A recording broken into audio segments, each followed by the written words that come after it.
معی صبرا، وہ کہنے لگے وہ صاحب کہ بھائی آپ میرے ساتھ صبر نہیں کر سکیں گے، میرے ساتھ رہتے ہوئے آپ کا صبر کرنا بڑا مشکل ہو جائے گا۔ وَكَيْفَ تَصْبِرُ عَلَىٰ مَا لَمْ تُحِطْ بِهِ خُبْرًا، اور آپ کیسے صبر کریں گے ان باتوں پر کہ جن کا احاطہ آپ نہیں کر سکتے اپنی معلومات کے حوالے سے، اپنے علم کے حوالے سے، وہ چیزیں آپ کے حیطہ علم سے باہر ہیں، وہ سکوپ ہی اور ہے، لہذا ان پر آپ کا صبر کرنا بڑا مشکل ہے۔ وہ عالم تشریعی سے ان کا تعلق نہیں ہے، وہ عالم تکوینیات کے ہیں، آپ کا سارا علم جو ہے وہ عالم تشریعی سے متعلق ہے۔ دوسرے لفظوں قال ستجدنی ان شاء اللہ صابرا، وہ کہنے لگے، حضرت موسیٰ نے کہا کہ نہیں انشاءاللہ آپ مجھے پائیں گے صبر کرنے والا، ولا اعصی لک امرا، اور میں آپ کے حکم کی خلاف ورزی نہیں کروں گا۔ قال فإن اتبعتنی فلا تسألنی عن شیء، انہوں نے ایک شرط اور لگائی، انہوں نے کہا کہ اگر آپ میرے ساتھ رہنا چاہتے ہیں تو پھر مجھ سے کوئی سوال نہ کیجیے گا، حتی احدث لک منہ ذکرا، یہاں تک کہ میں خود ہی اس کا ذکر نہ چھیڑوں، آپ چپ رہیں گے، دیکھتے رہیں یہاں تک کہ میں خود وضاحت کروں گا کہ یہ کیا معاملات ہیں۔ فانطلقا، تو چل پڑے دونوں، حتی اذا رکبا فی السفینۃ خرقھا، یہاں تک کہ وہ دونوں سوار ہوئے کشتی میں تو ان صاحب نے اس کشتی کا ایک تختہ جو ہے وہ توڑ دیا۔ قال خرقتها لتغرق اہلھا، حضرت موسیٰ علیہ السلام نے فوراً گرفت کی کہ آپ نے یہ تختہ توڑ دیا ہے تاکہ آپ کشتی والوں کو غرق کریں۔ لقد جئت شیئا امرا، بڑی عجیب حرکت کی ہے آپ نے۔ قال الم اقل انک لن تستطیع معی صبرا، انہوں نے کہا میں نے آپ سے کہا نہیں تھا کہ آپ میرے ساتھ رہتے ہوئے صبر نہیں کر سکیں گے۔ قال لا تؤاخذنی بما نسیت، حضرت موسیٰ نے فوراً معذرت کی، لیکن ساتھ یہ بھی کہا کہ میرا مواخذہ نہ کیجیے اس پر کہ میں بھول جاؤں، بھول چوک انسان سے ہو جاتی ہے، تو ولا ترہقنی من امری عسرا، اور میرے معاملے میں زیادہ سخت گیری نہ فرمائیے، تو تھوڑی سی مجھے بھی رعایت دیں، بھول چوک کی حد تک جو ہے وہ معافی اس کی تو گنجائش ہوتی ہے۔ فانطلقا، پھر دونوں روانہ ہوئے، حتی اذا لقیا غلاما، یہاں تک کہ ان دونوں کی ملاقات ہوئی ہے ایک بچے سے، ایک لڑکے سے۔ فقتلہ، تو وہ صاحب جو تھے حضرت خضر کہیے انہوں نے بچے کو قتل کر دیا۔ قال قتلت نفسا زکیۃ بغیر نفس، حضرت موسیٰ کیسے خاموش رہ سکتے تھے، کہنے لگے کہ کیا تم نے قتل کیا ایک جان کو، معصوم جان کو، بغیر کسی عوض کے، ناحق، بے گناہ، وہ تو معصوم ہے۔ لقد جئت شیئا نکرا، بہت ہی بھونڈی حرکت کی ہے آپ نے، واقعتاً قتل کرنا تو بہت بڑی بات تھی۔ قال الم اقل لک انک لن تستطیع معی صبرا، انہوں نے پھر یہ کہا کہ میں نے تو آپ سے کہہ دیا تھا کہ آپ میرے ساتھ رہ کر صبر نہیں کر سکتے۔ قال ان سألتک عن شیء بعدها فلا تصاحبنی، حضرت موسیٰ نے پھر ان سے وعدہ کیا اور کہا کہ اگر میں آپ سے دوبارہ پوچھ بیٹھا تو پھر آپ مجھے اپنے ساتھ نہ رکھیے، یعنی ایک آخری موقع اور دیں، لاسٹ چانس۔ قد بلغت من لدنی عذرا، آپ میری جانب سے حد عذر کو پہنچ چکے ہیں، یعنی بار بار کی جو میں خلاف ورزی کر رہا ہوں تو اب آپ کو حق پہنچتا ہے کہ آپ مجھے اپنے سے الگ کر دیں، مزید مجھے یہ سہولت نہ دیں کہ میں آپ کے ساتھ ہوں۔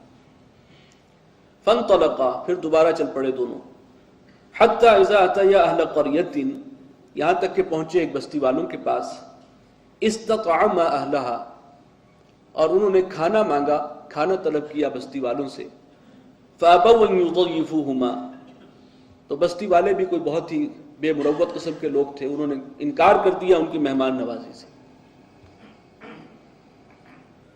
فوجدا فیہا جدارا، تو دونوں نے پایا وہاں پر ایک دیوار کو، یرید ان ینقض، جو بس گرا چاہتی تھی، یعنی بوسیدہ ہو کر محسوس ہوتا تھا کہ اب گری کے گری۔ فاقامہ، تو ان کے ساتھی جو تھے انہوں نے اس کو کھڑا کر دیا، سیدھا کر دیا، اس دیوار کی مرمت کر دی، اس کو ٹھیک کر دیا۔ قال لو شئت لاتخذت علیہ اجرا، حضرت موسیٰ سے پھر صبر نہیں ہوا، فرمایا کہ اگر آپ چاہتے تو اس پر اجرت طلب کرتے، کچھ کھانے کو ملتا، یہ ایسے بے مروت لوگ ہیں اور آپ نے ان کو جو ہے وہ بغیر مزدوری لیے ان کی دیوار ٹھیک کر دی۔ اب ہو سکتا ہے اس وقت بھوک کا بھی عالم ہو کہ وہ بے اختیار بول اٹھے، رک نہیں سکے. قال ھذا فراق بینی و بینک، انہوں نے کہا کہ بس اب میرے اور تمہارے درمیان اب یہ جدائی کا وقت آ گیا ہے، اب تم مزید نہیں رہ سکتے. سأنبئک بتاویل ما لم تستطع علیہ صبرا، اب میں تمہیں بتاؤں گا اس کی تعویل، ان باتوں کی اصل حقیقت جن پر تم صبر نہیں کر سکے. اما السفینۃ فکانت لمساکین، جہاں تک معاملہ ہے اس کشتی کا، وہ کچھ مسکین محتاج فقراء کی ملکیت تھی. یعملون فی البحر، اور وہ محنت مزدوری کرتے تھے اس دریا میں، سمندر میں، ایک کنارے سے دوسرے کنارے تک لے جانا وہ ان کی آمدنی کا واحد ذریعہ، روزگار کا ایک ہی ذریعہ تھا. فاردت ان اعیبها، تو میں نے چاہا کہ اس کو عیب دار کر دوں، اس میں عیب ڈال دوں. وکان وراءہم ملک، اور وہ اس لیے کہ ان کے بیونڈ، ان کے پیچھے ایک بادشاہ تھا. یأخذ کل سفینۃ غصبا، جو ہر کشتی کو چھین لیتا تھا غاصبانہ طور پر. اب یہ تھا، اس میں حکمت بیان ہو گئی کہ اس کشتی میں جو عیب ہو گیا، ایک تختہ اس کا ٹوٹ گیا تو اس کی وجہ سے ان کی وہ کشتی بچ گئی، ورنہ بادشاہ جو ہے وہ اس کو غصب کر لیتا. تو یہ جو ہے ان کی بادشاہ کی 10 برج سے محفوظ کر دیا میں نے اس طریقے سے. بظاہر نقصان ہوا تھوڑا سا، لیکن ایک بڑے نقصان سے بچ گئے، اور ان کا جو روزگار کا ایک وسیلہ تھا وہ اللہ نے اس طور سے باقی رکھا. وَأَمَّا الْغُلَامُ فَكَانَ أَبَوَاهُ مُؤْمِنَيْنِ، اور وہ جو لڑکا جس کو قتل کیا تھا اس کے ماں باپ والدین صاحب ایمان ہیں. اس کو نوٹ کیجئے، مؤمنین، اللہ پر ایمان یقین رکھنے والے. فَخَشِينَا أَن يُرْهِقَهُمَا طُغْيَانًا وَكُفْرًا، ہمیں اندیشہ ہوا کہ وہ بچہ بڑا ہو کر سرکشی اور نافرمانی سے ان پر زیادتی کرے گا، تعدی کرے گا، ان کے حقوق غصب کرے گا. فَأَرَدْنَا أَن يُبْدِلَهُمَا رَبُّهُمَا خَيْرًا مِّنْهُ زَكَاةً وَأَقْرَبَ رُحْمًا، تو تمہارے رب نے چاہا، فَأَرَدْنَا، ہم نے چاہا کہ ہم بدل دیں ان کے لیے. فَأَرَدْنَا أَن يُبْدِلَهُمَا رَبُّهُمَا خَيْرًا مِّنْهُ زَكَاةً، تو ہم نے چاہا کہ بدل دے ان کا رب ان دونوں کے لیے اس سے بہتر بچہ، زکات جو پاکیزگی میں بھی اس سے بہتر ہوگا اور شفقت اور نرمی اور اخلاق میں بھی اس سے بہتر ہوگا.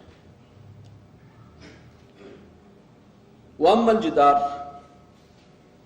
اب یعنی یہ کہ یہ بچہ جو ہے ظاہر ہے اس کے جینز ہیں، اللہ تعالیٰ کو معلوم ہے اس نے کیا کرنا ہے، بڑے ہو کر کیا بننا ہے.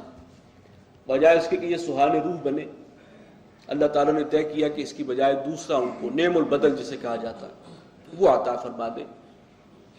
اور یہ یقینی بات ہے کہ جو قتل ہوا تو ایسے نہیں ہے کہ کوئی وہ حضرت خضر ہے، وہ اللہ تعالیٰ کی اس مشینری کا حصہ ہے جو خفیہ مشینری ہے. دیکھنے والوں کو تو یہی لگا ہوگا کوئی ایکسیڈنٹل ڈیتھ ہے، کوئی اچانک جو ہے کہیں ڈوب گیا ہے، پاؤں پھسلا ہے، کوئی جو ہے وہ، اس وقت تو خیر ایکسیڈنٹل ڈیتھ بہت زیادہ ہیں، گاڑی کے نیچے آ گیا ہے کہ کچھ ہوا ہے، لیکن یہ ہے کہ وہ ہے اللہ تعالیٰ کی ایک تدبیر کا حصہ. اللہ تعالیٰ کی وہ خفیہ جو ہے وہ اہلکار ہیں کہ جو یہ کام کر رہے ہیں.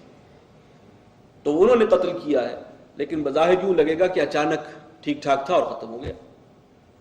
وَأَمَّا الْجِدَارُ فَكَانَ لِغُلَامَيْنِ، اور وہ جو دیوار ہے وہ 2 یتیم، غلامین یتیمین فی المدینہ، 2 یتیم لڑکوں کی تھی جو اس شہر میں تھے. وَكَانَ تَحْتَهُ كَنْزٌ لَهُمَا، اور ان کے نیچے دفینہ تھا اس دیوار کے نیچے. وَكَانَ أَبُوهُمَا صَالِحًا، اور ان کا باپ جو ہے دونوں کا وہ نیک تھا.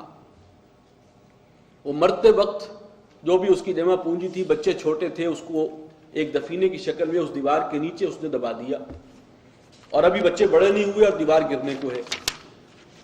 فَأَرَادَ رَبُّكَ أَن يَبْلُغَا أَشُدَّهُمَا، تو تمہارے رب نے چاہا کہ وہ دونوں بچے اپنی جوانی کو، پختگی کو پہنچ جائیں، میچورٹی کو. وَيَسْتَخْرِجَا كَنزَهُمَا، اور نکال لیں اپنا وہ جو کنز ہے، جو دفینہ ہے، بڑے ہو کر نکالیں، اس سے فائدہ اٹھائیں. رَحْمَةً مِّن رَبِّكَ، یہ سب تیری رب کی رحمت اور اس کی عنایت ہی کے مظاہر ہیں. کوئی محتاج غریب تھے، ان کا فائدہ کیا، اگرچہ بظاہر نقصان ہوا ہے. جو والدین نیک تھے، اللہ پر ایمان لانے والے تھے، انہیں اللہ تعالیٰ نے ایک شر سے بچا کر ایک خیر، ایک نعمت عطا کر دی. اور اسی طریقے سے